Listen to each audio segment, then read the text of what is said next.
Good morning, everyone. Welcome to the Transportation and Environment Committee. Happy St. Patrick's Day to everybody. May the road rise up to meet you. May the wind always be at your back. Today we have two items on our calendar. One is the Wssc Child Care Center Sewer Improvement CIP Amendment, and the other is the Wssc CIP, which we're eager to talk about. So if there's no objection, I'd love to take the child care sewer improvements really quickly because I think that'll be a quick item, and we've been waiting for years. Keith or Mr. Sant? Actually, Naeem is here. Yes. Hi, how are you? Good morning. I got lots of squares. Good to see you. Likewise. I will say Keith did advise me on this issue, so he has been involved. I imagine. Do you want to walk us through the? Okay. Yes, sure. I guess I should frame this a little bit because we haven't been able to talk about this in several years. I'm really relieved to receive this CIP amendment from the county executive. Thanks to Greg and Director Dice and everybody at DGS for moving this forward. I know it's taken a lot of time. I had drafted, this is really important, speaking as the local council member to the Silver Spring community. We have a child care crisis regionally and in the county, and particularly in downtown Silver Spring, where our population has grown dramatically. And I know firsthand how hard it is to find child care. I know other members of the council do as well, that's high quality and affordable.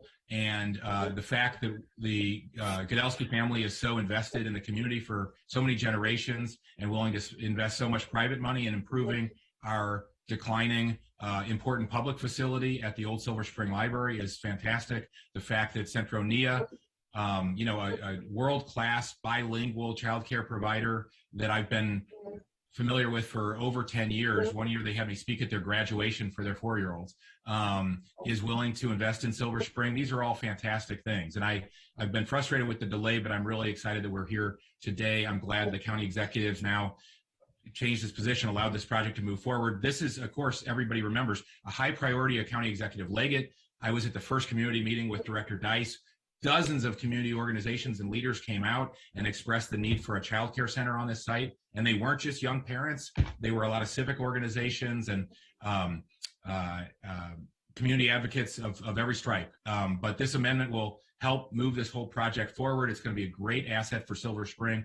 I'm personally very grateful to the Wssc family for all their patience and their enormous investment in this project, because if they weren't investing so much private funds in developing, redeveloping the library, we'd have to be spending public funds to do that, whether you have any kids that'll benefit from this or not. This is a great contribution to Montgomery County. It takes a lot of pressure off our taxpayers. We can't have a wonderful historic building like that decline and sit unused for years. Unfortunately, it has. And I'm really excited to be here today, if you can't tell, and we'll be excited to vote for this amendment. So anyway, thanks for all the meetings that have gone forward and all your hard work, Greg and Ronnie and everybody else to get us to this position. Mr. Mia, any colleagues, do you have any open comments on this? Great project. Looking forward to seeing it open. I think there's been this ongoing issue with water, the cost of the pipes in downtown Silver Spring, and we've seen it now with an HOC project, and we're seeing it here. And it is also afflicting private development. I presume it's the same issue, right? Is that right, Greg?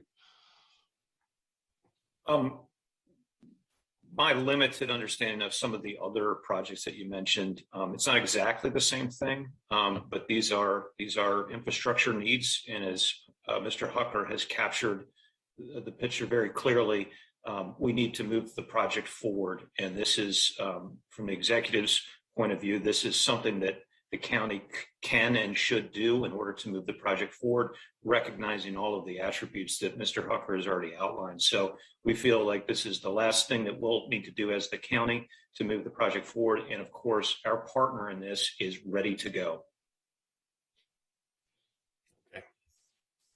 But it's not exactly the same issue, but related. I think it's, we're not going to fix it today, but the whole idea that if you have a private investor coming in to improve a public asset, they have to pay out of their pocket to improve all these other public infrastructure issues is sort of, it's backwards. We should be incentivizing private investment in upgrading our public facilities and not disincentivizing it. And we absolutely shouldn't be moving the goalposts. And when the Godelski family got into this and started investing and then found out, oh, there's actually additional money involved and obligated that we aren't comfortable paying, the project's already gone up a lot from when it was conceived. It's very understandable they wouldn't want to pay for this public asset that'll be around for 50 years. So I'm really glad we're at this point in the public rightly taking responsibility for it. Thanks. So, Okay. Mr. Yes. Mr. Okay, thank you so much. So just to get into the packet, the county executive is recommending an appropriation of $1,082,000 to fund the design and construction of these sewer improvements that are located off-site, but will be serving the future site of the childcare facility. The justification for this appropriation is that during the course of planning for the childcare facility, it was determined that the existing sewer infrastructure was insufficient to accommodate the additional capacity that the childcare center would create in terms of users, namely approximately 150 children, plus adults and visitors. So hence, in order to move the childcare facility forward, this project is required to provide the additional capacity. The specific issue is that you essentially have several large intake pipes feeding into a smaller pipe, and that smaller pipe is the issue that's creating a bottleneck in terms of capacity. I have some background in the packet on the disposition process from 2019 and the terms of the disposition with the Godelskis. It's there for reference, but I think the key takeaway here is that this is essentially an offsite improvement that is serving a county property that is being leased. So essentially it was not identified as an issue during the disposition process, but has come across subsequently. The only other issue, and it's relatively minor, I just want to point out, is that the work is being undertaken by Wssc. DGS is overseeing the project itself and the payments to Wssc, but there are some costs that the county is responsible for. They're minimal, namely, there are some overlay milling work to be done on the street surfaces, as well as any permitting costs. Again, very minimal. We're talking about a couple of thousand at most, I think. And there's a draft MOU between the county and Wssc that's attached to the packet that has more definitive terms. But essentially, those are the main issues. And overall, I'm recommending the committee and the council approve this project. Yes, thanks very much to WSSC. I know we've had a lot of conversations about this. Ms. Reed, Mr. Beach, I appreciate all your time and energy on this and the back and forth we've had. Anyway, grateful for and again, it goes without saying, if the private investor weren't coming in, the Godelski Foundation, to make this investment, we'd all be spending money on this anyway, all the taxpayers would. So it's great that it's moving forward. Colleagues, anything? Yeah, I'll just jump in real quick. Glad to see this moving forward. Clearly, residents want this project opened yesterday. We've been talking about it for a very long time now. But just to expand upon the comments that you and Councilmember Reamer have talked about this prevailing problem. I don't want to take time right now to figure this out, but we got to figure this out. Because as we continue, our infill development and continue urbanizing our already urban cores, this, I suspect, will become a more frequent conversation, and we have to figure this out. So I don't know if it's another work session or another presentation from WSSC, but I think we need to change some policies here. It's a big, I don't even want to call it complicated, because I don't think it's that complicated, but it's obviously a big decision, a big policy change, but I really do think it disincentivizes private investment in the county. And we have lots and lots of aging infrastructure we're going to have to pay for one way or the other. So the more we can find partners to help us pay for it, the better. And the better, no matter what you think of any individual project, the better it is for taxpayers. So anyway, grateful to everybody who got us to this point. I know I have colleagues, Mr. Reamer, others that have weighed in on this, Ms. Navarro. There's a memo in the packet, many others, but there's been a lot of ground hoed on this, and I'm really excited to move this forward. Thanks also to the Silver Spring Historic Society. Talked to Ms. Stickle many times about this, and others, and the Friends of the Library and others. So, okay, everybody comfortable with this? I think that's without objection, Keith. Yeah. Terrific. Thanks. Thank you very much. Thank you very much. It's a great day. Okay. You ready for the first item, Mr. Hucker? Ready or not, here it is. Yep. Well, we have a number of folks from Wssc Water here as well. Welcome, everybody. And from the executive branch. I do have because the packet only scratches the surface of the CIP, but it is still a long packet. So I did do some slides to help us sort of efficiently go through it. But before that, I wanted to see, Mr. Hucker, if you wanted to hear from Wssc leadership before we get started. Sure. If they want to frame things, that's great. I'm not sure I see everybody, and there were more listed on the packet than I can see. But anyway, Commissioner Foster and any other commissioners that are here, Commissioner Bayonet, hi, and all the staff that are here. Great to see you. Thanks so much for being here.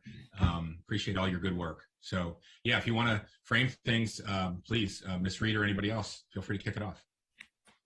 Well, thank you, Chair Hucker and council members. We appreciate the opportunity to be before you this morning.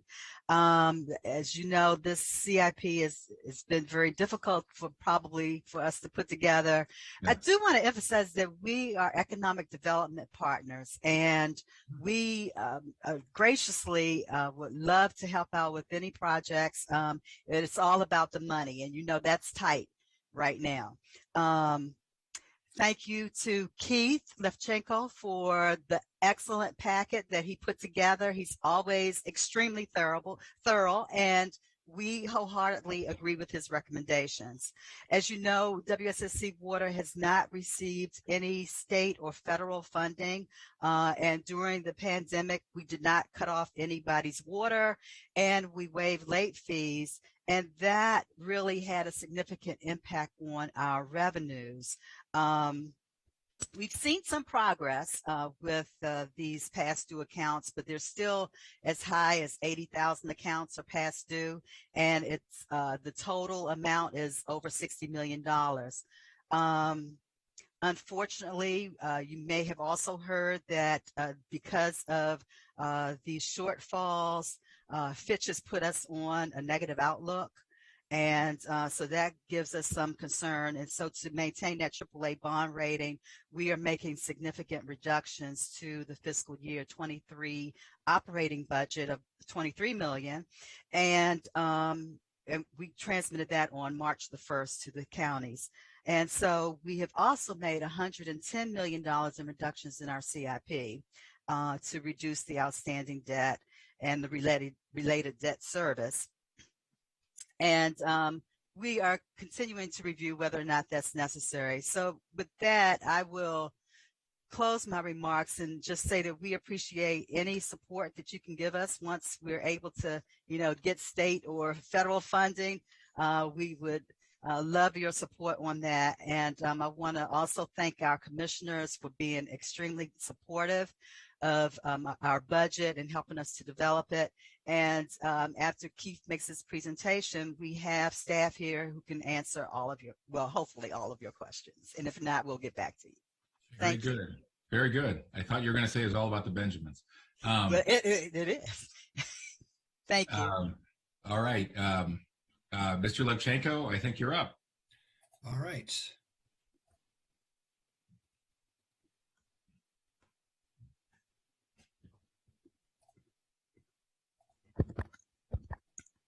Can everyone see the slides? Yep, okay. All right, so I'm just going to go through the CIP pretty efficiently. Obviously, if you have questions, please bring them up. We have folks here that can either answer them or, as Ms. Reed said, get back to us quickly. Just to note, Keith, just real quick, do you want us to wait until after the presentation, or do you want us to jump in as a topic is brought up? I would jump in as we go through it so that we don't lose it. Great question. I agree. So just want to note, this is a significant long budget process, especially for Wssc. And we're right in the middle of the CIP.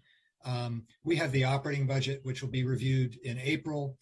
We also have the bi-county meeting scheduled in May, where we resolve any differences with the Prince George's Council with regard to CIP and operating. It's also an opportunity to talk about any other issues we may have that of interest between the two councils. So we are right in the middle of the process here. Just in terms of the CIP summary itself, just big picture. It's a big CIP. We also include what we call information-only projects. These are not technically CIP projects under the state definition, but they live and breathe like CIP projects. And we do show them here because they are part of the bond funding issue, certainly. And so we try to represent the full full amount of capital work that Wssc Water is doing. So this chart just basically shows you see a significant increase in the 6-year program from about 3.8 billion to 4.2 billion. But I do want to temper that by saying there's a couple of big items in it that somewhat skew that. First, we have the I-270, I-495 project, which is appearing in the CIP for the first time.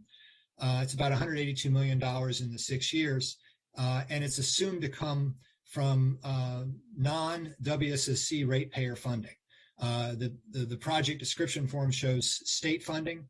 We don't quite know where that's going to come from the state, but WSSC's assumption is it's not coming from them. So that project alone, it represents a significant portion of the increase you see here. And then also we have some significant increases in the Blue Plains projects. This is the cost share that Wssc Water pays for the capital work and related pipelines to Blue Plains. The Wssc Water pays about 48% or a little bit more of those projects. And so those projects go through the approval process through DC Water, for which Prince George's and Montgomery County have board members on. But those costs then flow literally through the CIP and the operating budget. So in the short term, at least, there's not really much we can do about those costs. So you have another $150 million in the 6 years. So if you combine those two elements of the CIP alone, you see the 6-year change is from the original proposed is only about 3%. And then I note here the mid-cycle update, which we'll talk about in a minute, which Ms. Reed mentioned, which includes some additional reductions from the proposed CIP.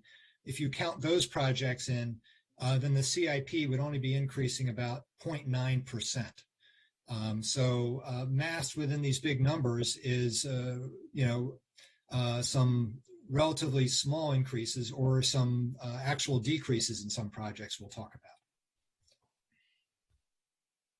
In terms of the county executive, and we do have staff from OMB here, the executive is recommending approval of the CIP as transmitted back in the fall. We've not received any comments yet from the executive about the mid-cycle update. So we'll see later when we talk about that if OMB staff want to weigh in on that, and if and when we'll hear from the executive on that. You also heard a little bit about the long-range financial plan earlier. This is information we go over in quite significant detail in the fall during the spending control limits process. But just to highlight some of the more CIP-related concerns here, Wssc Water does have significantly high levels of debt service. It makes up about 37% of total expenses. The target level for many years has been to try to keep that below 40%. So that's one of the metrics used in the long-range financial plan.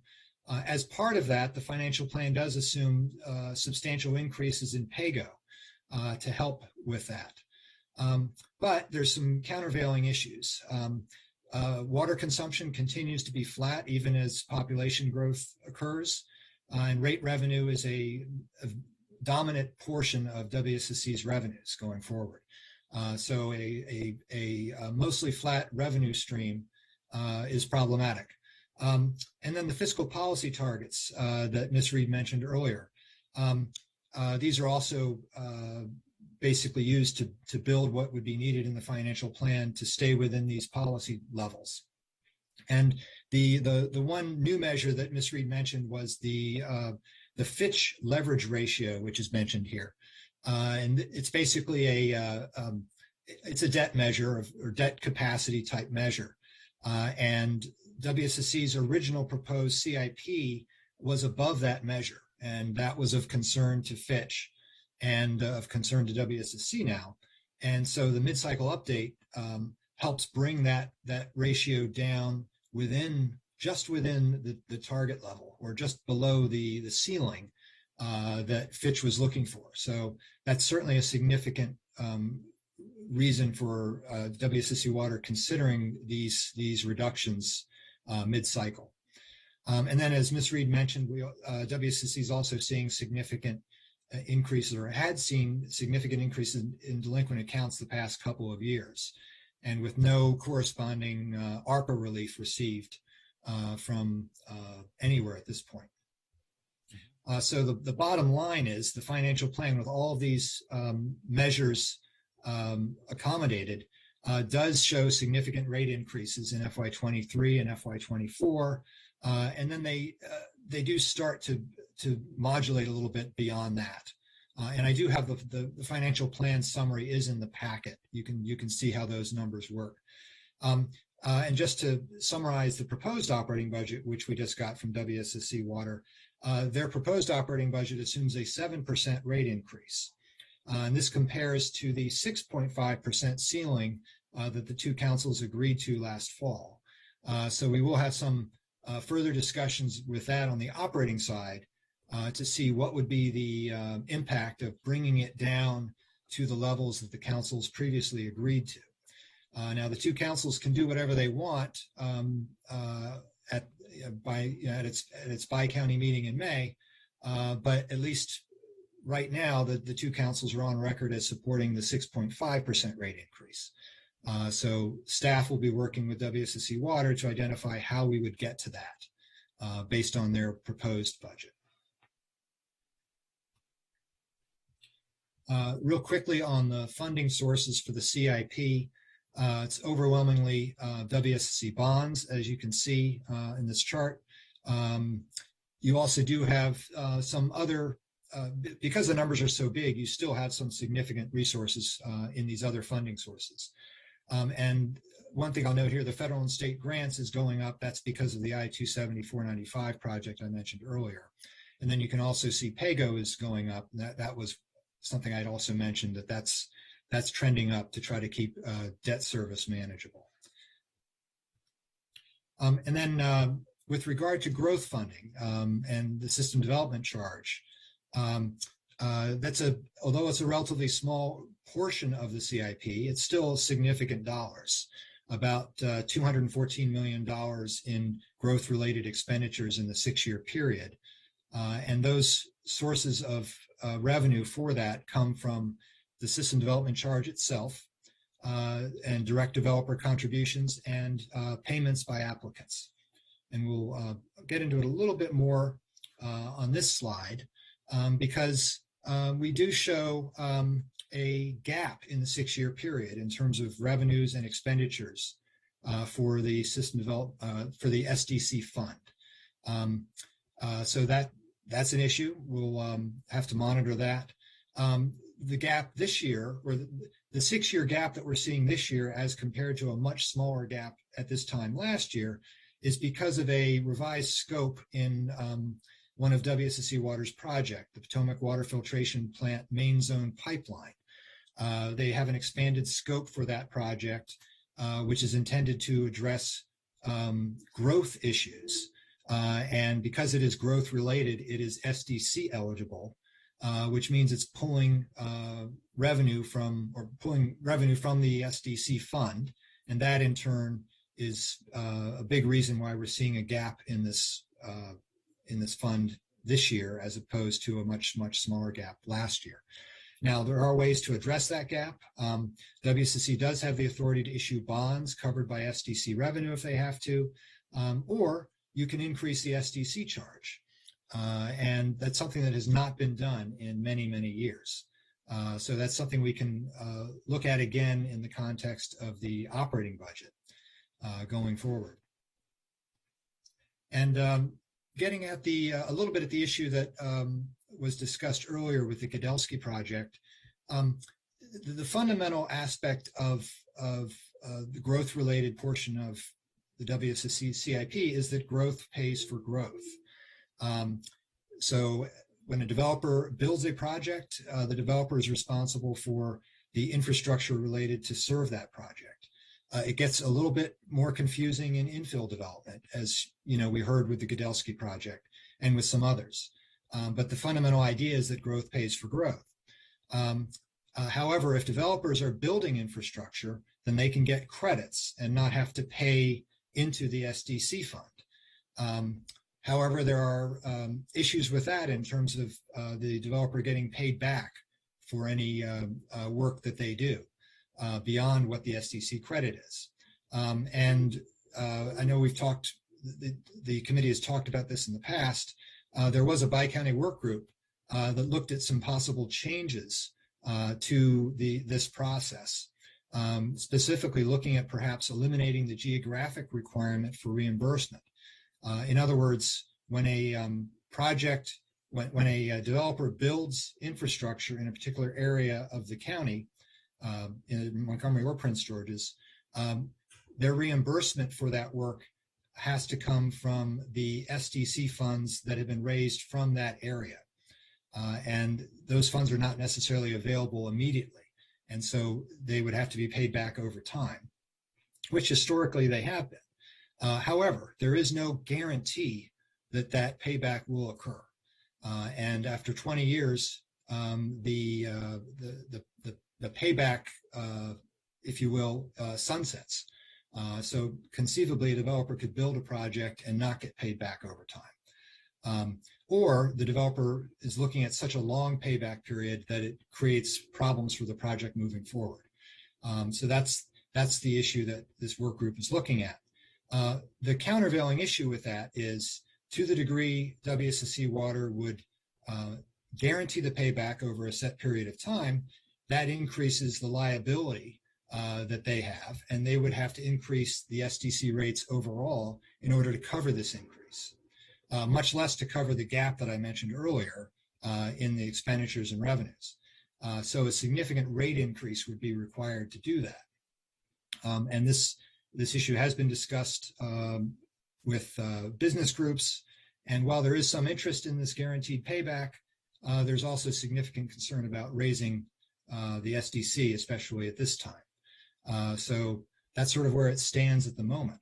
Now, of course, the counties are free to intervene, like we are, for instance, it's a little bit different topic, but the Wssc project, where there was where the infrastructure that the county felt was important to support in order to move the project forward, the counties can step in and take over that responsibility where they feel there's a county interest. We can do that at any time. But right now, the SDC fund itself would not have the resources to provide a shorter guarantee payback period for developers. So this is an issue we have to continue to look at as infill becomes more and more of an issue, as Mr. Glass mentioned. But we don't have an easy answer to it right now, other than that we could look at rate increases for the SDC or continued participation in select cases for economic development reasons by the counties, stepping in to take over this responsibility. Right. Hey, Keith, can I just ask, our county is far behind in job growth and the only one losing jobs in the metro area, and that's been the case for years. Have we looked at, or can you tell us today, and if not, I just think we should talk about this at a future session, not a CIP hearing, but what do, there are plenty of areas in our other jurisdictions in our region, like Fairfax and DC, and other jurisdictions nationally that have more vigorous economic growth, are dealing with the same challenges of aging infrastructure that we are. What's the payment and reimbursement system that they have that is allowing growth in those areas that is slowing growth in our area? Well, I will say the work group that was assembled did look at comparable jurisdictions to see what they did. I don't have that information sort of in my head at the moment, but we can certainly bring that back to the committee because the comparative work was done, and perhaps folks from Wssc Water could maybe note a couple of examples, maybe Mr. Beach or someone else who was on the work group. But I know they looked at several other jurisdictions and how they pay for similar related infrastructure for growth. Thanks, Keith. Yeah. Good morning to the committee members. Morning. For the record, Joe Beach, Deputy General Manager for Wssc Water.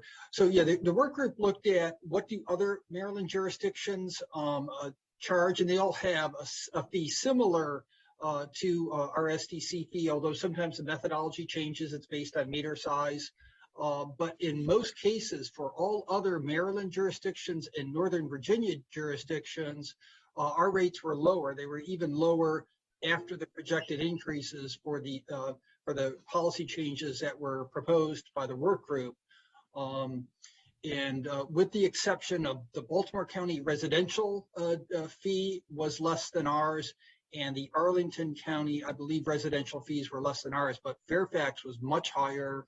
And I believe Prince William and Loudoun were much higher than us when we talked about it. So, and we can provide specific details on that.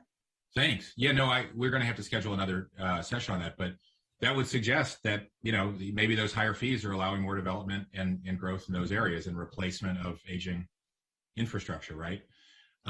Do they divide up the sub-basins in districts the same way that WSSC does? Because, in the case of the problem property we've talked about, the property is not the problem, our system is the problem, but the property we've talked about at the corner of Coalsville and Georgia, the problem isn't the development funds in the aggregate, because there's lots of money in the district literally across the street. There's just in that tiny little district downhill from there toward the DC line that impedes growth in that tiny district, which I've always felt like is a relatively arbitrary decision we ought to be able to solve, smarter minds than my own over at WSSC. Do other systems divide up the districts the way we do and have the same firewalls? No, we didn't go into that level of detail, but that is something we can definitely look at in more detail to see how they regulate growth in that way. Well, so on that topic, what's the status of funding that's needed for a sewer line under Coalsville Road? We had one small business I was very involved in, and I actually brought in the owner for a meeting with you all because when he moved into what was an established business, not something that had been closed for 20 years, but an established business served by water and sewer. Once all the plumbing was done, he was told he didn't have enough water pressure to run a restaurant. And it was enough to run a hair salon, but not a restaurant. Go figure. So then we had to run a whole nother pipe under Coalsville Road. That was a huge amount of money that all fell on him. And he almost didn't open. And that business has struggled, but it wouldn't have opened at all. I think with any more, and I'm grateful you all made a small concession to him on the cost, but it just seems like we shouldn't have to go to extraordinary measures to get small businesses to be able to open in Montgomery County. We want small businesses to open. We want entrepreneurs to take risks. And, if they're mortgaging their house and they're taking out private loans to upgrade our own public infrastructure, it just seems like all the pressure shouldn't be on small business owners and their lenders. It ought to be on the public to rightly take over the responsibility for upgrading our public infrastructure, just like the public pays for our roads and our transit and everything else. Right. Understood. As our general manager said, we do want to be supportive of economic development, but if you're going to have a usage in an area like what was proposed at the corner of Coalsville and Georgia, which would have dramatically increased the sewer usage, it's going to need a greater infrastructure. Someone's going to have to pay for it. And the policy, just as in state law, is that we can't impose those costs on the general ratepayer. It has to be paid, growth pays for growth. So those Sure. who are sort of doing that. So we're definitely open to looking at alternatives to that would support economic development, but we do want to protect, the general ratepayer in that so that they're not absorbing those additional costs. And I do too. I've been a defender of the general ratepayer for years. But so the question is still, why can't we get past the somewhat arbitrary decision and use the funding on the other side of the street in that development paid basin to allow the development on the opposite side of the street, because that would create jobs and a greater tax base for the greater good. The CBD Metro Basin would accommodate over 1,500,000 square feet of redevelopment on Georgia and Coalsville. We've decided as the council multiple times to subsidize downtown Silver Spring with multiple tax incentives and other things to get investors to invest there. And yet we have this complicated water and sewer policy that I think works at odds with our tax policy. So the restrictions really aren't arbitrary. It's based on who is going to benefit from that infrastructure, and those who benefit from the infrastructure will be the ones who would be able to sort of receive those credits. We do, each time a development is submitted, our development services does a hydraulic planning analysis to see if additional infrastructure is required, who would benefit from that additional infrastructure. And so that's why those restrictions are in place. We are willing to change that. However, it would have to come in a way that protects sort of the overall system of supporting growth. And that's why we propose the increase in the SDC, because once you release those restrictions, a lot of development that has previously occurred would become eligible for reimbursement. And then we would have an increased flow. So that was what we were struggling with, those policy changes. Right. Well, I wish I could attend more meetings of the Bi-County Work Group, but if you could provide the committee with a comparison of your SDC versus other jurisdictions, including Montgomery County. I mean, the city of Gaithersburg has its own water utility. Yes or no? No, they do not. We provide Rockville? Is it Rockville? Rockville has their own water utility. Sorry, I got them mixed up. So Rockville, I believe, in many areas has had some significant growth. Do they have the same system you have for the SDC charge? No, I'm not sure how they regulate development. That's something we can look into. But yeah, that multi-jurisdictional comparison would be great for a next session. Sorry to bog us down in this, but it seems like we talk about it every 6 months and we don't make progress. And I know there's smart people going to important meetings, so I just want us to move forward as a body, as long as I'm sharing this. So, okay, sorry, Keith. Well, no, that's why I brought it up, because I know it's important to the committee. It is, yeah. Okay, now I wanted to get into the actual CIP projects that we're looking at. First, there are 13 new projects proposed in the CIP, including 5 new sewer projects in Montgomery County. And these are wastewater pumping stations and/or force mains. Some of them support development and have some either SDC or developer contribution, but most of them are related to basically rehabbing facilities that have been identified as aging and in need of upgrade. So most of these are hitting basically your Wssc bonds. And so we got these 2 projects I've got on the slide here, Arcola and Ready Branch. Ready Branch is a pretty big project in particular. Then you also have Samrice Manor, Ashford Woods, and the Erickson-Bethesda sewer main, and that one's developer funded. There are also 5 similar projects in the Prince George's County portion of the CIP as well. So those are 10 of the 13 projects. Then you have 3 new projects. We talked a little bit about the 495 I-270 traffic relief plan pipeline relocations project, the 6-year total of about $182 million. I think this is probably a good place where we can talk about this one. And the fact that it reserves space in the CIP, but not bond space. It is assumed to be paid for somehow through the state of Maryland, whatever that means. As we know, the I-495 and I-270 work will require significant relocation of existing Wssc water infrastructure. And the state in previous announcements has indicated that there would not be taxpayer dollars used for the construction related to this effort. So this project is Wssc Water's attempt to show this is the work we think will need to be done, although this is still early, but that it would be done outside of any ratepayer commitment. So this is the significant new project showing in the CIP at this time. Mr. Hucker, did you want to talk more about this? Sure, Keith. If this is the appropriate time. Yeah, this would be the right time. Sure. So the completion date of the project is based on the developer's schedule. Oh, let me check my battery here. I'll go quick because I got to grab my power cord. On the Beltway expansion pipe, we're working on the developer schedule here.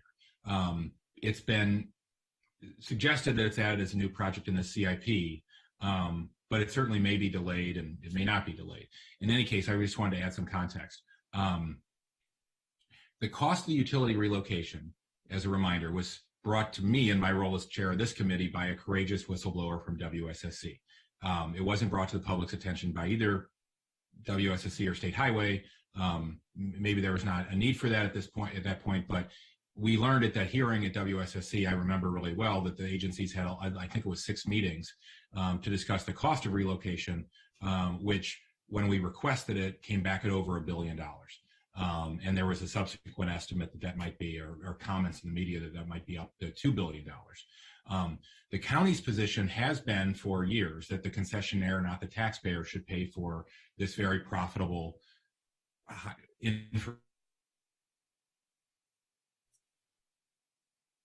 Uh-oh.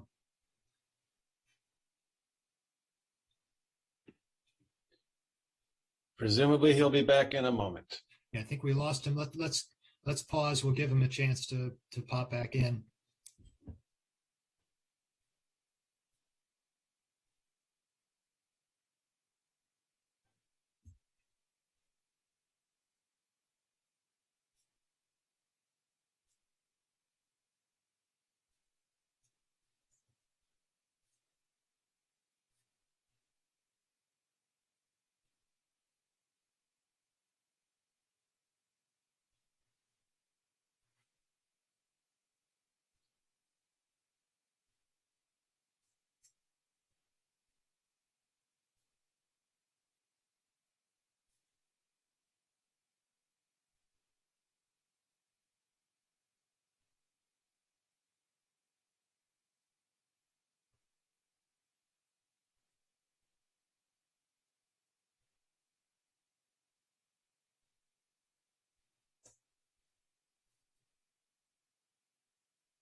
Keith?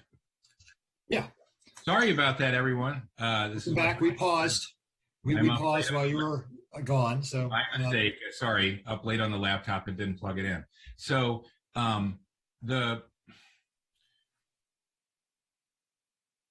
we found out that this is going to cost, potentially up to $1 billion or even more than that. And the county's position for years has been that the concessionaire, not the taxpayers, should pay for this very profitable project. So regardless of anyone's individual opinions about the merits of the project,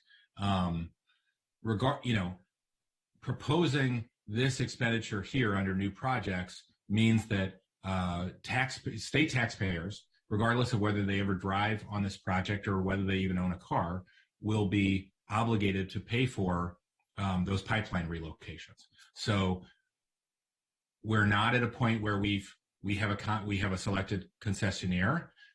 We don't have an approved contract. It hasn't even been drafted. So to me, there's no need to offload $182 million on the taxpayers at this point. I've always been supportive of fixing the American Legion Bridge. I've always been supportive of fixing 270 and making wise changes to the Beltway. The question is just who pays. And regardless of anyone's position on the project itself, our job as council members is to protect the taxpayers and the ratepayers in our role overseeing WSSC. I believe it's really important to keep public promises. Breaking public promises by elected officials builds cynicism and distrust in government and makes it harder to encourage people to vote and to come to hearings like this and make their views known. So in this case, this was a clear promise made by none of us, but by the highest elected official in Maryland, the governor of the state of Maryland, and he made it in Montgomery County, and he's confirmed that multiple times that no taxpayer funds would be used for this project. So again, regardless of what, there's a difference of opinion on this project. It looks like it's moving forward, but the promise was made. It was sold to the taxpayers and the public under those auspices. So even though that promise has already been broken, we're already spending state tax dollars on this project. Personally, I don't want to vote to allow breaking it again and spending another $182 million in state tax dollars. I'm disappointed the county executive would propose spending hundreds of millions of tax dollars on this project, but I can't support this recommendation, which is the point of this committee. So I would ask that we do our part to keep the governor's promise that taxpayer dollars won't be used on this project, and I'd ask to separate out the votes to allow that. Do we want to hear from? Oh, sorry. Well, yeah, we could hear from WSSD and be interested to hear about the funding source for this and so on. Yeah, and maybe part of the issue is how it's reflected in the CIP as a state of Maryland contribution. And from WSSC Water's perspective, that's where it's coming from. But perhaps Joe has a little more information about where things are headed with this, or what we've heard from the state. Yeah, and I should just say, I'm sorry, Keith, but as elected officials, I bet, Councilmember Reamer and Glass have the same experience, but they're not local council members with a district. And I think what we hear from constituents is different. I can't ever keep up with the flow of constituent email from people just in my district asking me to fix potholes, spalling pavement, missing sidewalks, failing stoplights, the need for hawk signals, the need for bike lanes, one thing after another, all on state highways that are owned and maintained by the State Highway Administration. So we're talking about, this is $182 million that could go to bike lanes across Montgomery County on Piney Branch, University Boulevard, Georgia Avenue, Coalsville Road, you name it. It could go to repairing sidewalks. We have a very expensive pedestrian master plan and bike master plan that we don't know how to pay for, and is very popular with the public. And all of us have said we believe in. But here we are spending $182 million of state tax dollars on relocating utilities that could be relocated by an international conglomerate of private sector, highly profitable companies. So to me, I'd rather spend $182 million of state tax dollars fixing our sidewalks, building sidewalks, building bike lanes, patching potholes, resurfacing neighborhood street or state highways, adding hawk signals, and complying with our Vision Zero commitment. All those things are really they're personally important to me. They are things that we've committed to over and over. And to me, this would be a giant waste of $182 million when it should be paid for by highly profitable international companies that will be building this highway expansion on the bridge and on the western portion of 495 and up 270. That's what the governor committed to. That's what we said we were for. That's what we said we were for when we asked Treasurer Kopp to be allowed by the Board of Public Works to do a fiscal analysis of the whole project. The Board of Public Works said, no, there won't be any fiscal analysis. So regardless of what any of us feel like about the project's moving forward, and we've all been for, and previous councils have been for, fixing the bridge and fixing 270 for years. That's great. The question is just narrowly who pays for it, and I believe the concessionaire should pay for it, the private, for-profit, highly profitable concessionaire, and not state taxpayers who may or may not even own a car. Thanks. Go ahead. I just wanted to say, I don't think we're committing state taxpayer funds, not a penny of it. Here we are. That's exactly my vision here would just be that we are saying that we will not accept that WSSC is going to pay for it with ratepayer dollars, and no. That's something we can control. And what the actual source, I'll be interested to hear from WSSC what the actual source of funding is for this work, but it's important for us, I think, to establish that WSSC should never be asked to pay for this with ratepayer dollars. I also think the consortium should pay for it. I think the governor should, in fact, ensure that the state does not have to pay for it. But we obviously can't commit state resources, and this does not commit any state resources. What I'm interpreting here is what this helps us do is clarify that under no terms, would ratepayers or WSSC be asked to pay for it. And that was a crucial decision. That is a crucial decision and a crucial position for us to take. And I would worry that not having a project form here would leave that issue unresolved. And I think that would not be wise. I think we need to set the precedent that WSSC would not have to pay for these expenses. But let's hear from WSSC about. I agree. When we've said that in our bi-county letter, of course, to WSSC, that was shared publicly. But yes, Okay. That's exactly what is envisioned in this decision. Mr. Beach, go ahead. Sure. So we included this in the CIP because from everything we saw, it looked like this project is going forward, and we need budgetary authority to sort of cooperate and work on the relocations that are going to be necessary. Our understanding with this is that it would not come from the state taxpayer either. Definitely not WSSC ratepayer, but our understanding was the same as your own, Councilmember Hucker, that it would not come from the state taxpayer. And so presumably from the concessionaire or another source.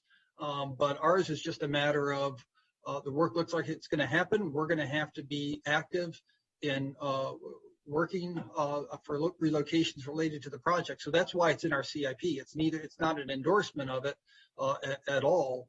It's just a recognition that it looks like it's going to go forward, and we're going to have to do a lot of work to sort of address the relocation issues. And when it comes from the ratepayer or the state taxpayer. So that's sort of. I don't think anyone would suggest that the county executive has been an advocate for this project, and by sending this budget, that doesn't change that. I think he is recognizing that there are certain responsibilities that have to be carried out as the process moves along. And as Joe certainly not, but I would just say not at this point. We don't have a concessionaire. We have no contract in writing that's been approved by the Board of Public Works. And as Mr. Beach said, presumably it's paid for by the concessionaire or another source. Why do you presume that, Mr. Beach? Well, just the public statements of the governor that it wouldn't affect the taxpayer. Right, but the governor's already broken that promise multiple times in the state engineering studies and other things in this area. So we can't control the governor. Look, I have a great relationship with the governor. I have tremendous respect for the governor. I've talked to him frequently this year and his staff frequently. That doesn't matter.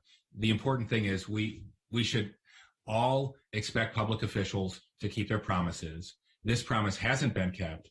I don't want to vote for a future, another breaking of this promise in an even more significant way of $182 million of state tax dollars, which, yes, the obligation will be up to the state government, but it will be certainly interpreted by state legislators that I'm quite familiar with, that if the county blesses this in the CIP, hey, the county's okay with the state spending money on this project because it's in the county CIP. And there's no need to do that today whatsoever when we don't have either a concessionaire chosen, much less ratified contract language from that concessionaire about who pays. So if I could just jump in. Councilmember Glass. Yeah, so Mr. Beach, I appreciate your comments about where you all are coming from, and as the chair noted, the funding is beyond WSSC, right?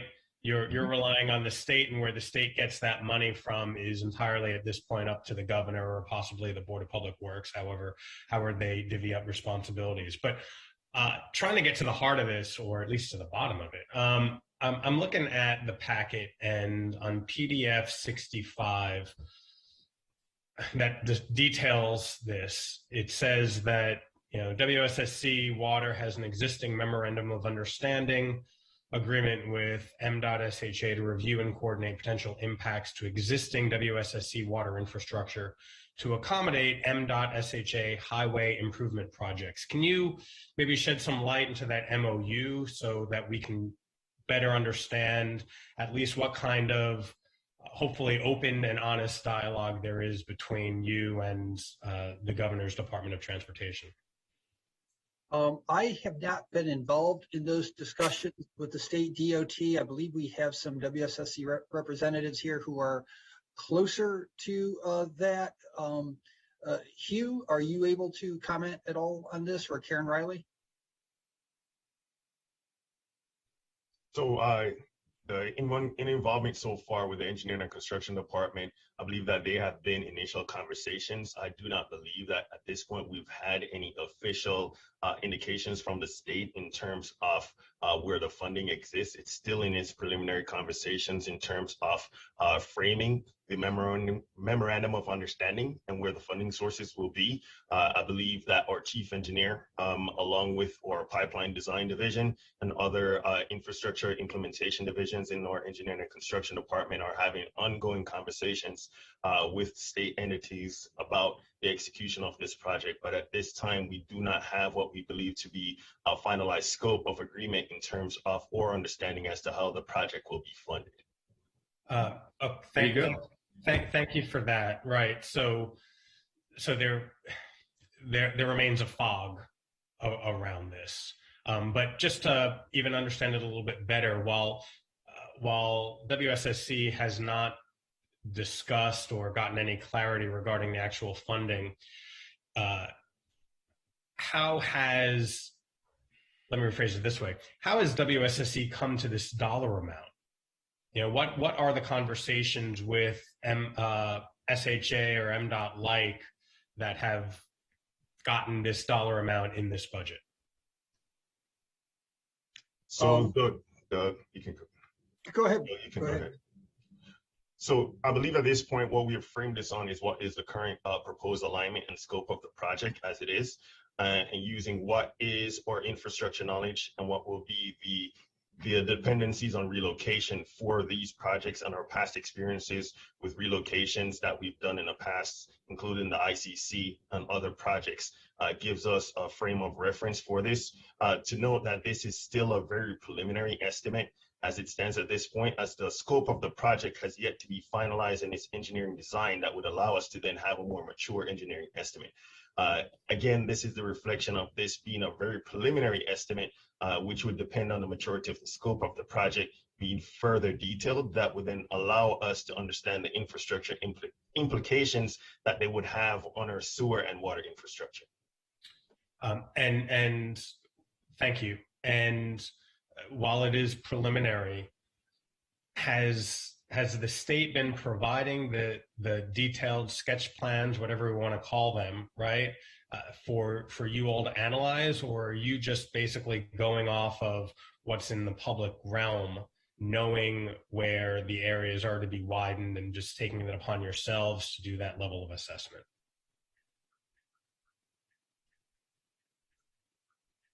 I believe at this point, point, trying to determine the information flow here.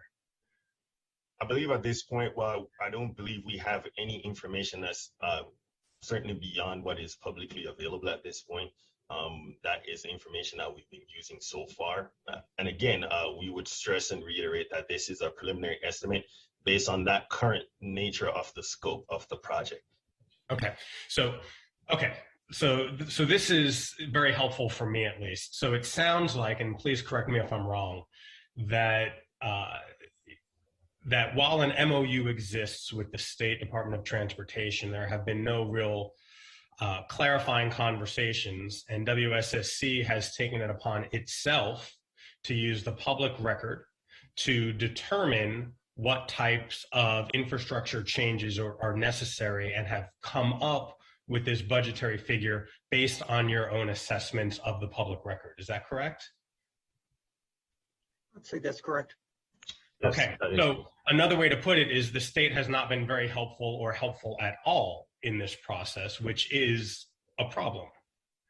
We not only don't know where the money is coming from the state, but they haven't left any imprints to help guide you all in, I don't want to say mind reading because it's public, but in helping move this project forward as they do so. Okay, so that is problematic.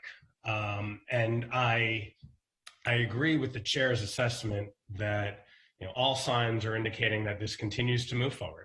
And there's a level of reality setting that needs to be understood. While I and the chair disagrees with that decision, that public policy decision,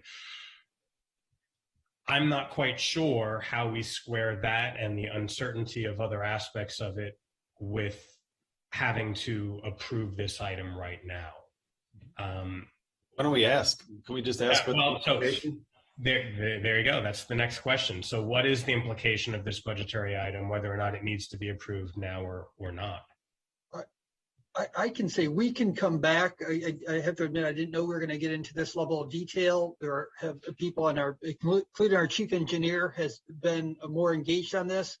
And I'm sure there's going to be subsequent hearings on our budget in the spring, and we can come more fully prepared to talk about it at that time.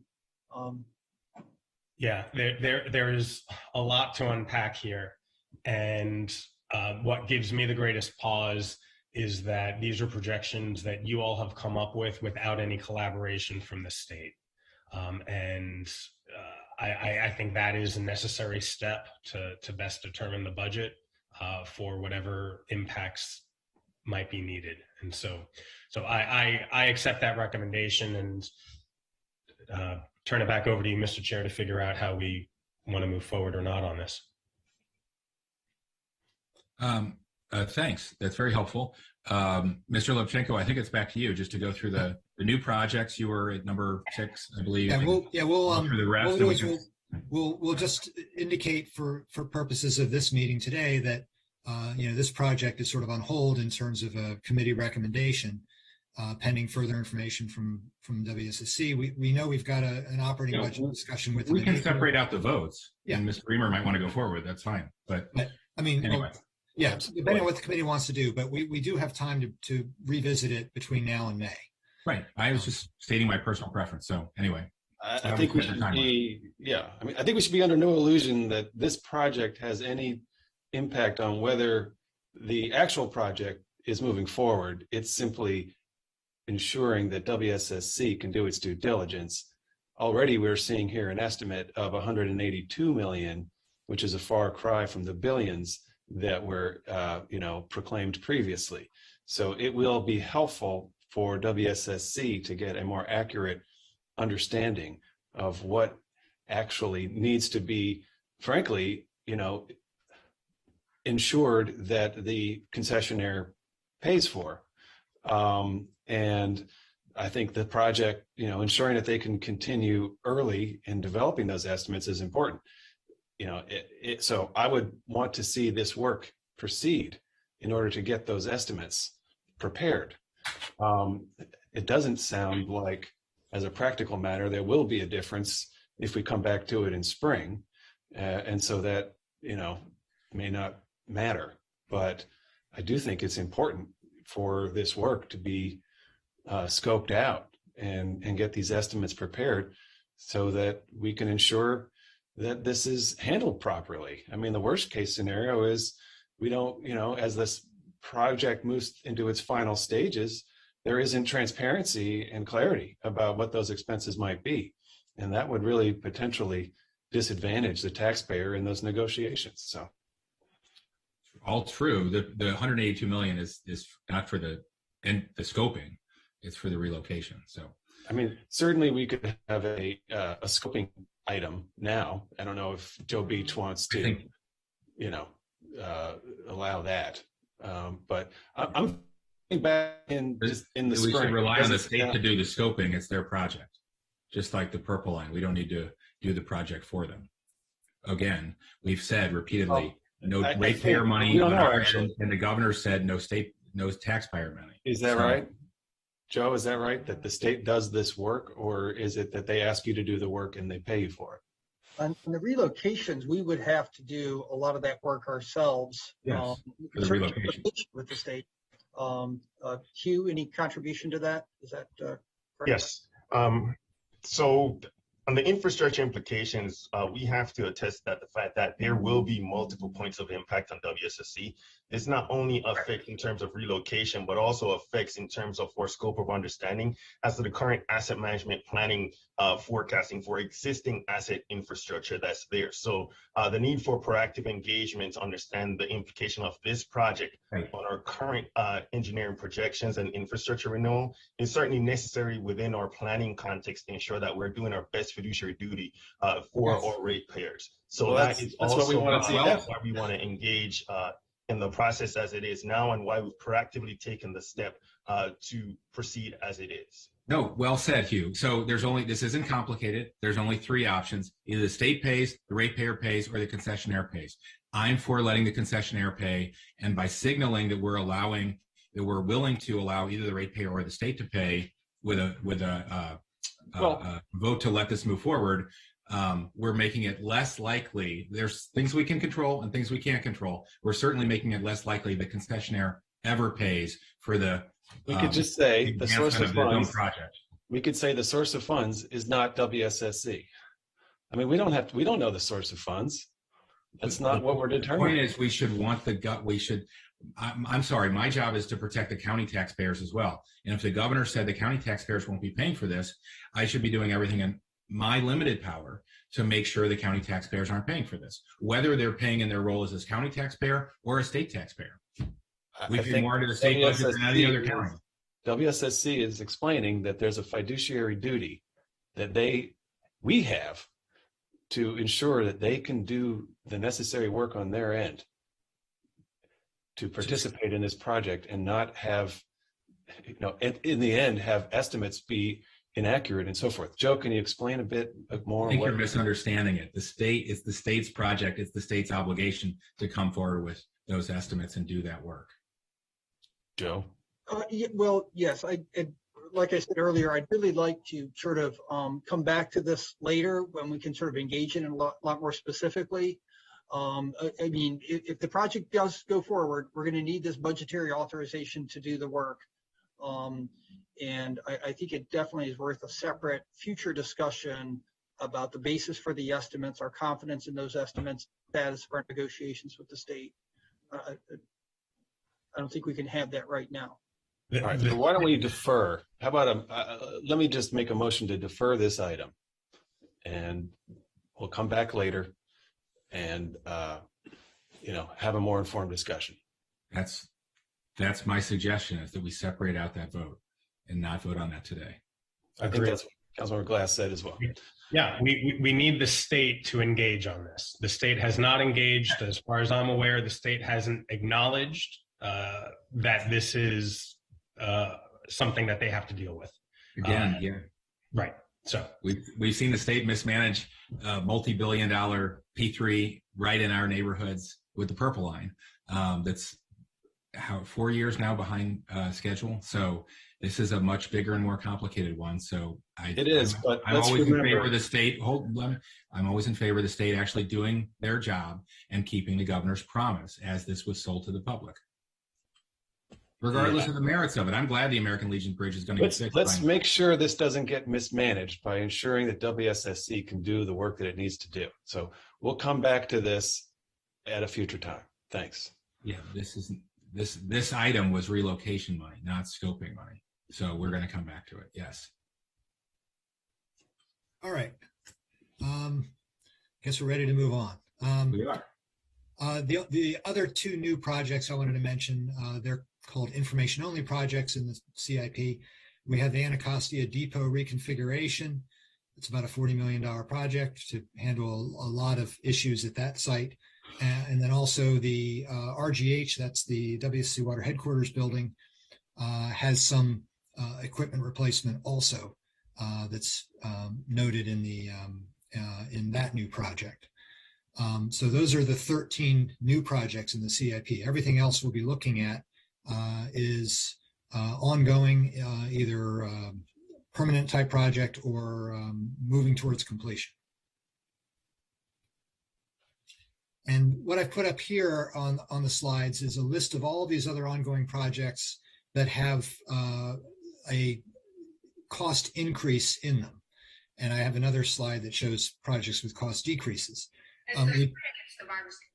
We talked about the biggest ones here already, the I-270, I-495 project. We briefly mentioned the Blue Plains projects. The water reconstruction program, we can talk about, although I did want to mention that is also subject to the mid-cycle update where there were some significant reductions made in FY23. So it's probably best to save that for that. I mentioned the increase in the SDC fund was primarily related to the rescoping of the Potomac Water Filtration Plant main zone pipeline. So that most of that cost increase is actually SDC, not bonds. Then you see another familiar project, the large diameter water pipe rehab program, also showing a significant increase, but also subject to some reductions in the mid-cycle update. And then you can see a number of the new projects there. So this sort of is sort of a big picture, general look at some of these projects. And then you've got projects that are going down in cost. In most cases, these are going down because the project itself is cycling through the CIP, and you have more and more of the work done in the project, and the project has a completion date. That's not true with all of these. But for instance, the Potomac Consent Decree program is moving through the CIP. The short-term work is completed. The long-term work is getting ready to move forward. So you have that short-term work now disappearing from the CIP. The trunk sewer reconstruction program, you have a lot of it was related to the SSO consent decree, and that work is almost complete. So a lot of that work is behind us. So once again, you're seeing more of the ongoing steady state work in there and less of the big bump from the SSO consent decree. Similar with the sewer reconstruction program. And then the Piscataway Bioenergy Project, which is a huge project, is also progressing through construction. And so a lot of the costs in the 6 years, the 6 year costs are going down because you have a fair amount of the work now, once again, completed or behind us. So that's why you're seeing a lot of these cost decreases. So I mentioned the mid-cycle update a couple of times, and a key rationale for it was to stay within or for WSSC to stay within their debt service metrics and protect their AAA bond rating. So we did get a mid-cycle update transmitted to both counties in mid-February, and it includes deferrals to 15 projects compared to the original proposed CIP. And overall, it's about a $76 million reduction in the 6 years. But actually, as you heard, it's a significant reduction in the first year, FY23, which is intended to bring those metrics into target. And these are the 15 projects listed. I don't know how easy it is to see this on the screen. This actually shows the changes that would occur in these projects across the 6 years. And you can see in FY23 some very big numbers. For instance, the water reconstruction program, the large diameter water pipe program, those are one-time reductions in those projects. You still have future year spending assumed, of course. Those are ongoing projects, but there will be less level of effort in FY23, and and there's some pain in that. And we do the letter that went to both counties includes significant description of what would not be happening in all of these projects, or the deferral, the 1 year deferral in many of them. So this is what it would take to bring the CIP down. Most of this is bonds, by the way. There's some SDC in this, but it's almost all bonds. This is what it would take to bring the numbers down sufficiently early in the CIP to try to get those metrics where they want them. And it also does reduce debt service a little bit. As you know, with debt, it takes a lot of debt to make a significant amount of debt service. So it grows slowly, and then it comes down slowly. So this would save, I think, in the neighborhood of a few $1 million in debt service in FY23, and then a little bit more going forward. But it does take a lot of capital reductions to add up to a significant amount of debt service. So I would say that the primary benefit of this mid-cycle update is that it does hopefully reassure the bond rating agencies that WSSC Water will be staying within its debt capacity and metrics. Now, as I mentioned earlier, this is the breakout of the funding, mostly bonds, some changes in SDC. Those the SDC adjustments relate to those wastewater pump station and force main projects, which in some cases have some capacity benefit to them. So they have some SDC share in them, but it's mostly bonds, and it's all bond reductions in those first couple of years, because what you're seeing are a lot of project deferrals and some of those one-time cuts in 23. And in terms of staff's recommendations, let me go back to this slide. The one thing I would note, I wanted to have more discussions with WSSC and with Prince George's County. You have a fair number of these wastewater pump station and force main projects that are relatively small, and they'd be deferred 1 year. So from staff's perspective, they don't provide a tremendous amount of impact in terms of reducing debt. First, it's just a 1 year change. It's not a change in the project, or not a cut in the project itself. And these are pretty small numbers in most cases. And they were identified in WSSC Water's asset management plan as significant enough to needing these capital projects to move forward. Obviously, to the degree you delay them, there is some risk that you are carrying forward aging infrastructure. And there could be, as we've seen, you can have these systems fail and you have discharges. So I think if the cost impacts are relatively small and we have some consent with the two councils, perhaps some of these smaller projects could remain on schedule without unduly affecting the debt service or debt coverage issues that WSSC Water has. Unfortunately, I don't think we can do that with these bigger projects. There's you need that $100+ million in 23 to really have that impact on the metrics. While the wastewater pump stations and force mains are relatively small, some of these other projects are just too big. and I just don't see how we can really bring those back without putting at risk the whole point of the exercise, which was to get us within those metrics. So staff's suggestion is that we consider maybe bringing those back, but in general is supportive of this mid-cycle update approach to get the CIP in line with the long-term financial plan. And with that in mind, I think we really do need to take a hard look at the 6-year financial plan later this year and try to come to agreement between the two counties as to what we think is a sustainable approach. We're going to talk more about that on the operating side, but in terms of rate increases from year to year, the fact that their revenue is flat is a real issue going forward. Debt, of course, is high, and a lot of these projects have to be done, so it's a matter of when, not if. So it's a continuing challenge. But so for now, staff is recommending approval of the CIP. We've talked about the I-270-495 project being sort of pulled out of this to be deferred at this point, and we can talk about that later. But then also, of course, supporting the mid-cycle updates for the reasons we've talked about in terms of getting to the metrics that we need. Losing the AAA bond rating based on some rough estimates from Wssc Water would cost, in terms of increased debt costs, a couple $100 million over 30 years. So it's not insignificant. And everything I've heard is that it's very difficult to get your rate back if you lose it.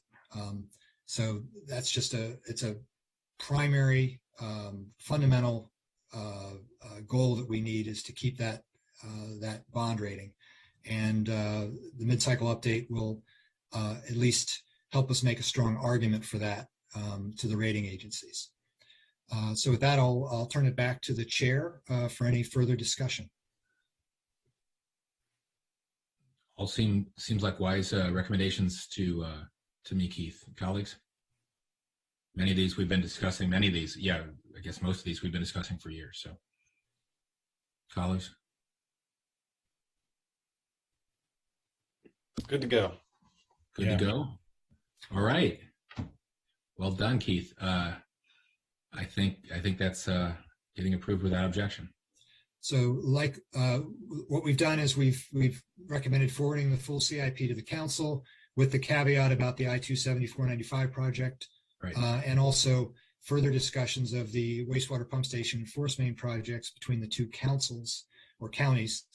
And we may bring that back, depending on how that conversation goes, may bring that back in the April timeframe when we're meeting on the operating budget anyway. Yeah, we have time.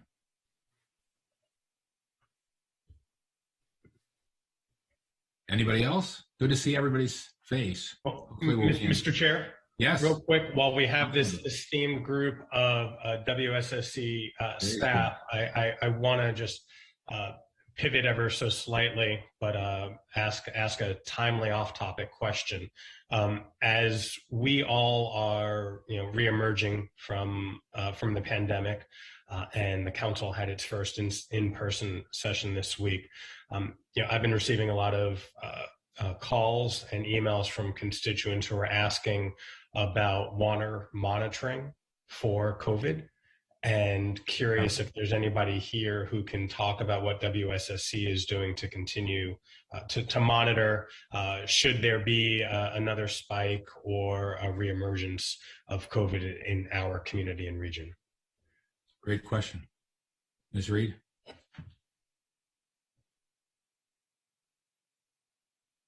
We have been working with MDE and some local universities to do testing. I am not aware of the most current status of that. So if there is someone else on our team who has up-to-date information, please chime in. Yes, we Or have. if there are plans, right? Because I'm not familiar with WSSC having any proposal to do that, but I'm seeing other water treatment and utilities around the country and quite frankly around the world that are doing this, and so just wanted to get an update if this is something that's under consideration. Mm-hmm. Well, we have been doing it. Yeah. So Hugh, you have a current update? Yes, so we have been doing it, and we continue to engage with our local partners on this. What we have found during our assessment study is that because of our collection system being so diverse and spread out in terms of where our flow comes in, the level of accuracy that we've been able to provide has been far less targeted than what has been in other scenarios. But we continue to engage, as that's something that we're certainly committed to doing in the long term. Certainly that depends on the continued partnership with our local universities and partners, but definitely within the scope of our response, we've been continued to engage with those partners and look forward to doing that in the future. And that makes sense about the level of accuracy, right? Because we do live in a large metropolitan region, and the geographic area that you all operate is multi-jurisdictional, so that makes sense. And from the government perspective, we have been trying to coordinate with those same jurisdictions as often as possible to make sure that our health orders and measures are aligned. And so I think what might be missing from a level of specificity that someone want, whether it's a zip code or even a census area, might not be achievable. I think whatever information is able to be achieved from the region and from your area, I think that would be sufficient to make sure that we are all healthy and safe, and just being mindful of those metrics. So I appreciate that, and I see Councilmember Reamer. Just a point of note, WSSC was involved in a very unique partnership with NIH and IBM during our COVID response, which was a national leading response in terms of not only engaging in what was technology to monitor our employees, and engaging in what was a nationally set up framework for employee response. So we have certainly been very active in not only our local but nationally leading COVID response. So certainly that's something that has been the charge given to us by Carla, and we certainly engage with that, and we continue to, I say, lead from the front with that in many aspects. So sorry, I don't want the public to miss out on this. So you're actually testing wastewater for COVID right now? Yes, we are. But certainly that's the study framework. Right, because our staff didn't know that earlier. So how long has that been going on? That's been going on, I think, for about a year and a half. And is it your staff or University of Maryland staff? It is the partner staff. So it's we collect samples and share those samples with them, and they do the testing. WSC only provides samples. You're right. You provide the samples to an outside lab. What's the outside lab? We work at University of Maryland and some other local universities in terms of their testing of those samples. I do not have the exact list of all of our partners at this point, but I know one of the major partners was the University of Maryland. And I can shed some. Okay, and who's paying for it? That is not WSSC funds. That is through the research partnership with those partners. We only provide what were samples. I do not know the existing funding for it. We just know that we were participating in that partnership with them. You're providing the samples? Yes. To the outside lab. Okay, thanks. Councilmember Reamer. Thank you. I had raised this issue, I don't know, a month ago, and followed up with Dr. Stoddard and with WSSC, and they had scoped out some information. But I've just emailed Dr. Stoddard for an update. I think we've got to get this pinned down in this budget cycle. So what has been happening has not been a strategy that is sufficient to provide surveillance for Montgomery County. There is a sampling effort, but it has been determined it won't provide what we want. And if we want to build a surveillance system, we're going to need a lot more collection points. And we're going to need funding in order for a lot more collection points to go to the lab, regularly. And I think we've got to get that in place by, before the next variant arrives, which could be right yesterday, or it could be, on the way.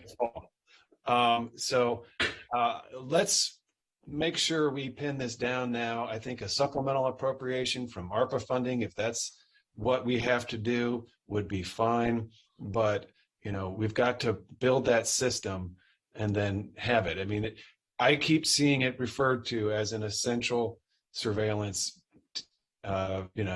technique. And I know that what we had done showed that it wasn't producing the information, but I haven't heard that we can't build one that would produce the information that we need. And if that is the case, if we can't do it, we should know that so that we can put this idea, set it aside. But I don't have any reason to think yet that we can't do it. We just need to scope it out, figure out, what it would cost and then how to pay for it. So I get the impression from WSSC that you view that as a public, this came to you from MDH, I believe, initially. And, it's a public health initiated strategy. But, I want to say we would want to see this happening. I'm sure, I would imagine the council, would support funding to make it happen. And we've got to pin it down now so that we can ensure that the resources are available. So why don't, again, Keith, if you could follow up with Dr. Stoddard again, and, I know that there were some conversations that Stoddard said he was going to work on it, and I'm sure, he's got a lot of things going on, but let's find out how to grab this and move it forward. Not to belabor this anymore, but I just want to clarify that if this information or samples have been shared with an outside lab for the last year and a half or so, where is that information? Yes. Because I asked the question not even knowing that was happening. No, I don't think any of us did. Well, I knew it. We'd known that this was happening. What we didn't know was that it wasn't producing. I think we could infer it wasn't producing information that was terribly helpful because we weren't hearing about the results of it. So they initiated one, but as was said, I guess maybe it's sampling like the whole, WSS system. And it's we haven't seen any results is the point. Right. That's still some indication of the healthiness of the region, right? But we haven't even gotten that information. So Mr. Sinclair or somebody else, can you just share with us where this information is? Yeah, I can provide you with a summary of our COVID-19 sampling partnerships. It was with, as Mr. Sinclair said, with the University of Maryland on their study, as well as Howard University. My understanding is Howard is not continuing theirs, but we're continuing with the University of Maryland. One of the problems was the sampling for us was happening at our wastewater resource recovery facilities. And so it was a very large sort of size that collected it. We believe if the samples happen closer and not so far along in the process, they may turn out better results. So we can provide that information to you. We're certainly open to working in an expanded study, working with the counties more on this. But we can provide you with sort of the preliminary findings that the University of Maryland came up with. Yeah, and I'll just end on this note. We are now down to the point where we're getting updates every other week. And during the height of the pandemic, we had updates every single week, if not more. And as we looked at the regional data, not only on this side of the Potomac, across the Potomac nationally, I just think that more data is better. And understanding the inability to target as much as some of us would like, I think this data point is important for the public conversation. And clearly, if it's been collected over the last year and a half, I don't see why we would not include it in some of our talking points and information. Okay. I agree. Great. Mr. Levchenko, anything else? No, that's it. I've taken copious notes over the last 10 minutes, so I'm sure we'll try to follow up on all of those questions that were raised. Great, thanks. Ms. Riley, great to see you. If you don't mind looking for the email I sent, I'd love to respond on that. Okay, Ms. Reed, Mr. Beach, everybody else, Commissioner Foster, so great to see you. Thanks for all your hard work. Oh, I'm sorry. Yeah, Councilman Reed. Sorry, I apologize. Thank you. What's going on with smart meters? I was expecting to see a new submission for a smart meters program. I know that the commission and there's been a lot of nuttiness going on about this issue. People saying that they get sick from smart meters, even though it's the same thing that is in their cell phones. It's a harmless emission. Where are we at here? Is this project coming back? Because it was anticipated to be a very helpful program to run the agency more efficiently and provide better customer service. We are certainly hopeful, Councilmember Reamer, that it will make it back to a budget in the future. Of course, funding is an issue, and at the same time, we know that it was one of two projects that were in our CIP that had an actual payback, and there are, as you've just mentioned, numerous benefits, and it would greatly improve our operations to have it. It is not in this budget, unfortunately. Can it be brought? Can you add it to this budget? Anything is possible. I guess it would have to, a recommendation would have to come from council members or, Well, I guess I was under the impression at one point that the council is not able to put an item in your CIP. Because I had asked this question last time about, whether we could indeed do that. Keith, can you remind me here? I don't know if we ever crossed that bridge. I don't think it's ever happened. But I think with AMI, I know last year we had talked about some further study that WSSC Water is going to do about some maybe revisions or alternatives to the plan that the commissioners had opted not to support. And of course, we've had the pandemic, and we also do have the fiscal issues. Even though there is a significant payback with AMI, it's very significant upfront cost. So you do have a significant debt impact up front. You make up a lot of that from the meter replacement, frankly. That's where a lot of the payback comes from. And of course, that's because old meters generally don't read as accurately as new meters and tend to read lower. So that payback also does come in the form of higher bills for customers, accurate bills, but higher. But it takes time. The meter replacement takes years, and the payback takes, I think it was a 10 to 15 year payback at least. 11 years. So 11. Mm-hmm. 11. So it's a significant. It is a significant financial project to take on, and I think they've had their hands full. If it were to be added now, would something else have to come out? Is that the challenge, or? Yeah, it would be an interesting project to try to fit in with the metrics they're trying to meet. So even with the payback, so yes, that would be a challenge.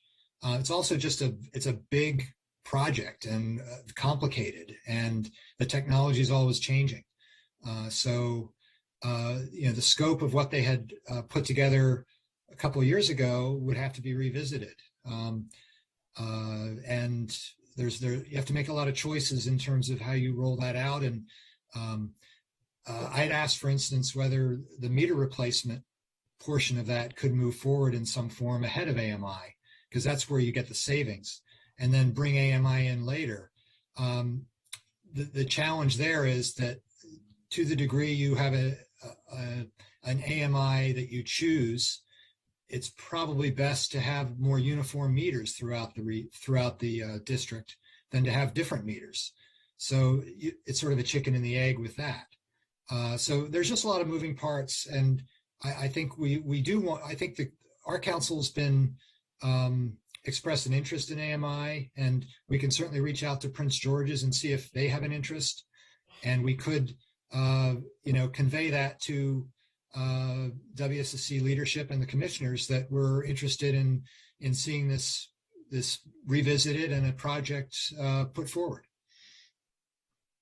I mean, I think this is, if we could have WSSC come back with an analysis in April and tell us what might be a feasible approach, then we can try to get a letter together and see if we can't build some consensus. But this is the kind of thing that government has to do, and it's the kind of thing that we don't make an investment that pays off over the long term. We just keep eating those costs year after year after year, and people are not paying an accurate bill.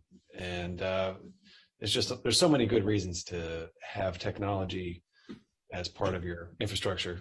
And okay, how about can you come back with some additional analysis for us in April? We can, but I would also, Councilmember Reamer, want to see if we have commissioners who are on the line. I see Mr. Fausto is with us, perhaps. Mr. Fausto, and also Commissioner Foster. They're both here. I don't know how they feel about it. And I can also, just one last point, I could tell you that County Executive Elbridge does not support this project as well, just so you have all the information. Okay. Well, he has been a real roadblock on technology issues left and right. So, okay. Mr. Fausto. Dr. Foster, whoever's ready.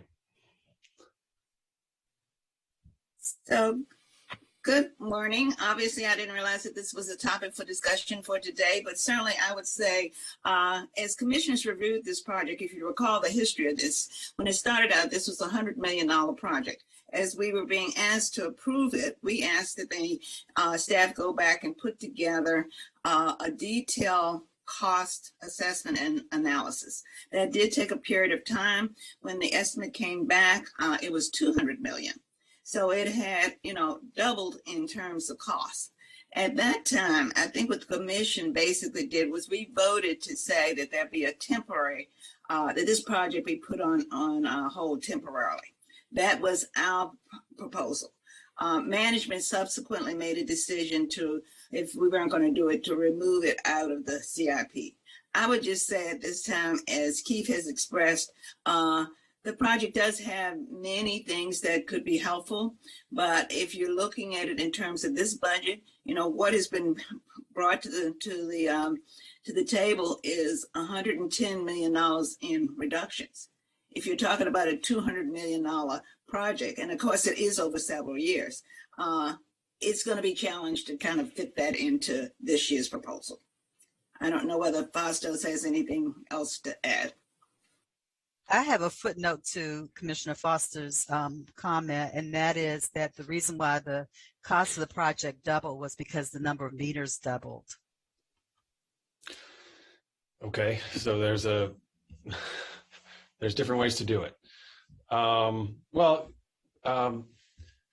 Bannett, I know you had been a strong supporter of this project, and I'm grateful for that. And I would ask if the commission could take another look and scope out an approach that is possible within our fiscal reality. And I think we got to get it started. Once it gets started, maybe we can build it and expand on it. But just putting it off it's like putting off an investment that's going to return a lot of reward to you, and the long-term implications are very significant. Every year we don't do this is millions of dollars in future ratepayer costs that we're not saving. And so, every year there's a lost opportunity for a future ratepayer to save money, or at least, sounds like some ratepayers might pay more if they're actually getting an accurate bill. But anyway, okay. Ms. Reed, if you could scope out some additional items, and if the commission is willing to send us some way forward, I would very much be interested to see that. And I don't know what that is off the top of my head, but I'll ask you to see if you can identify that. Okay, we'll try our best. Okay. Council member. Great, thanks. Anything else, Keith? That was it. Okay, I think with the exclusion of the managed lanes, 182 million, I think we're all moving forward without objection. All accurate? Yep, Great. right. Okay, thanks everybody. I know a lot of hard work went into this. Greatly appreciate seeing you and all your hard work. Thank you. Great to see you all too. Have a good Take day. care. Thank you. All right. Thank you. Okay.